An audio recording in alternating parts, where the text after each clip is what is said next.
When you finally break free from a narcissist and making yourself unreachable, something remarkable happens. The air seems clearer and the weight you've been carrying starts to lift. But while you're breathing easier, on the other side of that silence, the narcissist is likely spinning in confusion and frustration. You may think they miss you, but what they're really mourning is their lost control. What happens in the mind of a narcissist when their grip on you fades? It's less about heartbreak and more about a desperate scramble to regain power. Their reaction is much more about what you represented to them than missing you as a person. Narcissists thrive on attention, control, and validation. Narcissists are driven by their need for admiration, manipulation, and a sense of superiority. When that supply vanishes, it creates a void in their life that they struggle to fill. A client of mine, we'll use the name Sarah, shared her experience of going no contact with her ex-partner, a classic narcissist. After years of emotional manipulation, Sarah realized she had lost herself in the process of trying to please him. The decision to cut him off wasn't easy, but it was necessary for her mental health. She described the first few weeks as liberating, but emotionally challenging. She says, "I expected him to miss me or try to change, but it became clear that he wasn't missing me, he was just angry that he lost control." In Sarah's case, like many others, the narcissist didn't respond with sorrow or regret for the relationship. Instead, the focus was entirely on what he was missing: his ability to manipulate, his control, and his source of validation.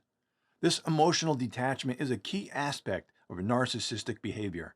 When a narcissist realizes that you're gone and unreachable, their first reaction is often confusion. Narcissists have a deep sense of entitlement and believe that they can always draw people back into their sphere of influence. They see themselves as irresistible, and the idea that someone could walk away without looking back is foreign to them. They'll often reach out with charm, trying to win you back with promises or grand gestures. But when those efforts are met with silence, the confusion quickly turns to frustration or even anger.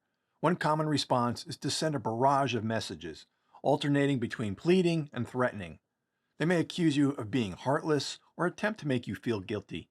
But remember, this isn't a reflection of genuine remorse. It's their desperation to regain control. Narcissists are experts at manipulating emotions, and they will likely employ a variety of tactics to draw you back in. You might experience love bombing, where they shower you with compliments and gifts, trying to convince you that they've changed. This is often a temporary tactic designed to lure you back into their control. On the flip side, they might employ guilt-tripping strategies, saying, "After everything I did for you, how can you abandon me like this?" They may even twist the situation, painting themselves as the victim to mutual friends or family. In their mind, they aren't just trying to reach you, they're attempting to rewrite the narrative so that they regain the upper hand. If love bombing or guilt doesn't work, they might turn to more aggressive means, like harassment, stalking, or even spreading rumors about you to damage your reputation. The goal is to regain control of the situation, no matter the cost. Narcissists don't handle rejection or self-reflection well. They lack the emotional depth or empathy to understand the damage they've caused. When you're no longer accessible to them, they may feel some level of discomfort, but it isn't the kind of reflective pain that most people would experience after losing someone they care about.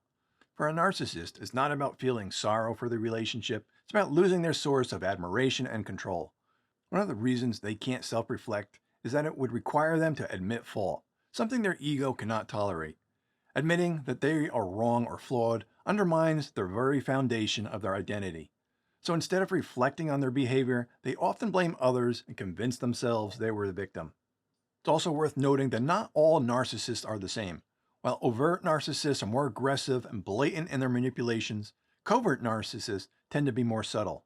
An overt narcissist might bombard you with angry messages, while covert narcissists could act the victim, playing on your empathy to get you to reach out first. Covert narcissists may respond to your disappearance by quietly undermining you to mutual friends or trying to make you feel guilty in more passive-aggressive ways. They might not show their frustration openly, but their attempts to manipulate you through subtle guilt or emotional blackmail are just as damaging. Once you've cut off a narcissist, the real journey begins not for them, but for you. It's not uncommon to feel a sense of relief followed by waves of doubt.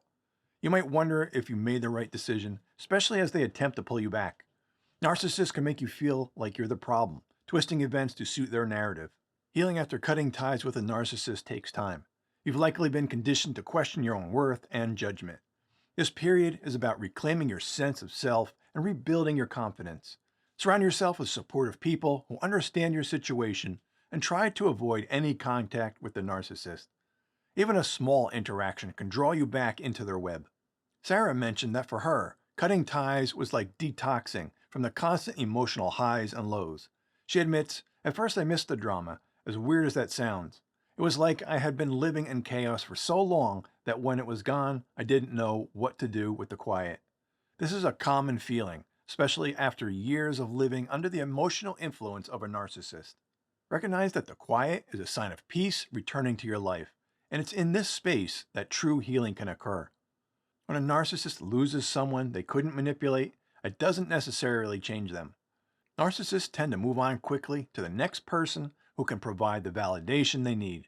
They'll often dive into new relationships without skipping a beat, but the same patterns tend to repeat. If they couldn't control you, they'll seek someone else who they perceive to be easier to manipulate. In future relationships, the narcissist may carry over their bitterness or anger from the one they lost. They may speak poorly of you to the new partner, making it seem as though you were the one in the wrong. However, their behavior in these new relationships will eventually follow the same pattern because they haven't changed, they've just found a new target. Going no contact with a narcissist is a powerful step toward protecting your mental and emotional health. It's not easy, especially when they try to pull you back into with their charm, guilt, or manipulation. But the longer you remain unreachable, the more likely they are to move on to someone else. You can't change a narcissist, but you can reclaim control of your own life. Ultimately, when you're gone and unreachable, a narcissist doesn't feel loss in the way most people do. What they miss is the role you played in their life, the validation, the control, and the emotional supply. Their anger, confusion, and the attempts to win you back aren't signs of love or regret. They're signs of damaged ego trying to reassert itself. And while the narcissist may move on to new people, you have the opportunity to heal, rebuild, and protect your peace moving forward.